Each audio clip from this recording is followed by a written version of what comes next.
नारी का एक ही व्रत है, कौन सा? पतिव्रता।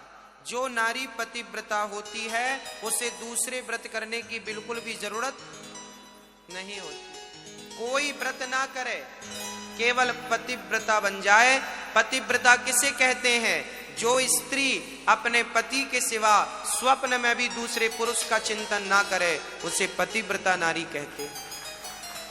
जो पति के जागने के पहले जाग जाए, पति के सोने के बाद सोए और पति के भोजन करने के बाद भोजन करे, और जो पति की आज्ञा को भगवान की आज्ञा मान करके पालन करे, उसे पतिव्रता नारी कहते हैं।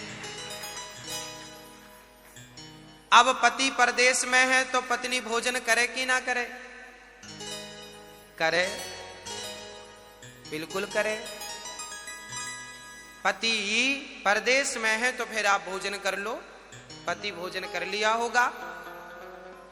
पहले के जमाने में पतिव्रता माताएं क्या करती थी? यदि पति परदेश में होता था तो पति के लिए भोजन वो लगाती थी और पति का पूरा भोजन गाय को खिला देती थी और गाय से कह देती थी कि माँ, मैंने तुझे खिला दिया, तू ये भोजन मेरे पति तक पहुंचा दे। तो आपका पति परदेश में कहीं भी होगा, पतिव्रता नारी ने यदि सच्चे भाव से गाय को भोजन कराया है तो जो जो तुमने गाय को खिलाया है वही वही उसको किसी भी प्रकार से वहां प्राप्त हो जाएगा। ऐसी बातें शास्त्रों में मिलती हैं पतिव्रताओं की, कि पतिव्रता नारी पति को गाय को भोजन खिला दे तो वो उसके पति को प्राप्त हो जाता था, वहां किसी भी विधि से प्राप्त होता था। तो पतिव्रता नारी ऐसी होती है।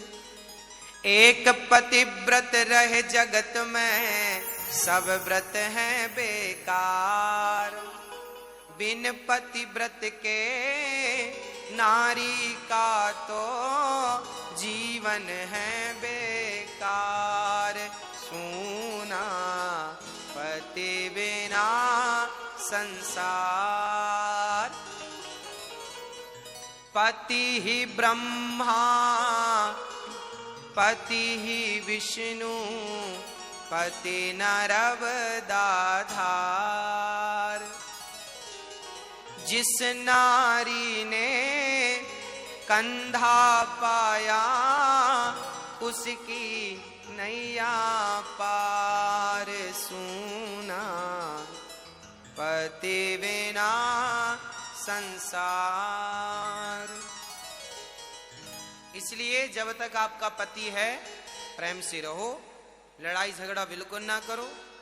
जिंदगी का भरोसा नहीं है, बाद में पश्चाताप करना पड़ता है कि पास में बात कर लिए होते, प्यार की बात कर लिए होते, कुछ कह दिए होते, अब तो है ही नहीं। इसलिए पत्नियों को अपने पति में ही ईश्वर का दर्शन करना चाहिए, उनकी ही आज्ञा का पालन करना चाहिए। और पति को चाहिए कि पति भी अपने पत्नी से प्रेम करे और पत्नी को पांव की जूती ना समझे, पत्नी को सिर की पगड़ी समझे। नारी कुल की शोभा है, नारी सम्मान है कुल का, इसलिए नारी निंदा ना करो। नारी नर की खान, नारी ने पैदा किए राम कृष्ण हनुमान। नारी ना होती तो राम भी ना होते, नारी ना होती तो कृष्ण भी ना होते, नारी ना होती तो ध्रुव और प्रहलाद भी, विवेकानंद भी, झांसी की रानी भी ना होती। इसलिए माँ बहुत ऊंची चीज है। माँ का सम्मान करो, नारी का सम्मान करो। जो आपकी पत्नी है वो सम्मान के योग्य है, क्योंकि वो आपकी पत्नी तो है पर वो आपके बेटे की माँ है। नारी 4 अवतार 4 रूपों में अवतार लेती है, अर्थात एक ही नारी 4 रूपों में होती है। पहली बेटी, पत्नी, माँ और बहन, 4 रूप होते हैं नारी के। इसलिए दुर्गा जी के 8 हाथ होते हैं, क्योंकि 4 नारियों को मिलाओ तो 8 हाथ हो गए। मतलब हर नारी अष्टभुजाधारी होती है, अर्थात हर नारी दुर्गा होती है, हर स्त्री दुर्गा होती है। एक दुर्गा नहीं, आप सब दुर्गा हो। इसलिए पुरुषों को चाहिए कि नारी का आदर करे, नारी का सम्मान करे। यदि पत्नी का सम्मान होता है तो उस घर में देवी देवताओं का वास होता है। जिस घर की नारी खुश रहती है उस घर में देवी देवता मस्त रहते हैं।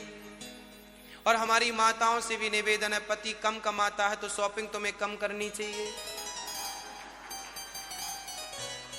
पति बेचारा फटी शर्ट पहनता है और मैडम 2000 की साड़ी पहनती है, ये तो गलत है। नारी को भी अपने पति की सिचुएशन देखनी चाहिए, स्थिति देखनी चाहिए। नारी पति के सुख में सुखी रहे और पति के दुख में दुखी हो जाए। पति ही उसका जीवन है। आज पति और पत्नी ये दो नहीं होते, ये तन से दो हैं पर भीतर से ये एक होते हैं। इसलिए जिनके घर में दो होते हैं वहीं झगड़ा होता है। जो पति पत्नी मिलके एक हो जाते हैं तो एक से थोड़ी झगड़ा होता है, झगड़ा दो से होता है। तो आप पति पत्नी अभी मिलके एक हो नहीं पाए, इसलिए झगड़े हो रहे हैं। जो अभी दो हैं वहां झगड़ा है, जो एक हो जाएंगे फिर झगड़ा नहीं होगा। इसलिए कहते हैं एक हो जाओ। पति पत्नी शंकर जी ने सिद्ध किया ना, अर्धनारीश्वर बन गए कि नहीं? आधा पत्नी और आधा पति शंकर जी एक हो गए ना, ज्वाइंट हो गए शंकर जी। तो ये पति पत्नी अर्धनारीश्वर, हर पुरुष अर्धनारीश्वर है और हर स्त्री है ना पति के साथ है, अर्थात ये सब एक है। तो अपने पति के संग एक हो जाओ। एक कब होगा? जैसे मिश्री पानी में घुलकर एक हो जाती है, ऐसे पत्नी पति में घुल जाए, पति पत्नी में घुल जाए। दोनों ऐसे घुल जाओ कि दो ना दिखें, दो तन तो दिखें और मन दो ना दिखें, विचार दो ना हो। विचार झगड़े विचार धाराओं के ही तो हैं। पत्नी के विचार पति से नहीं मिल रहे हैं, पति के विचार पत्नी से नहीं मिल रहे हैं, झगड़ा चालू। मिलना क्या है? अब तुम पति के अंदर थोड़ी घुस जाओगी या पति तुम्हारे अंदर थोड़ी घुस जाएगा। हाँ, तो मिलने का अर्थ ये नहीं कि तुम एक दूसरे के अंदर घुस जाओ। मिलने का अर्थ ये है कि पत्नी की विचारधारा पति समझ ले और पति पत्नी की विचारधारा पति, पति की विचारधारा, मतलब तुम दोनों की विचारधाराएं दो ना हो, एक हो। जो पत्नी सोच रही है वही पति सोचे, जो पत्नी पति सोच रहा है वही पत्नी। जब तुम एक ही मार्ग पर चलोगे दोनों लोग तो यही एक हो जाना है, इसी का नाम एक है। और जहां एक बात होती है वहां झगड़े नहीं होते, जहां दो बातें होती हैं वहां झगड़े होते हैं। तो मेरी मैया पति से मिलकर एक हो जाओगी और पति देवता पत्नी से मिलकर एक हो जाएंगे। एक हो जाएंगे तो झंझट मिट जाएगी। तो गृहस्थी भी आपकी अच्छी होनी चाहिए, सुखमय होनी चाहिए, रोता हुआ जीवन नहीं होना चाहिए, हंसता मुस्कुराता।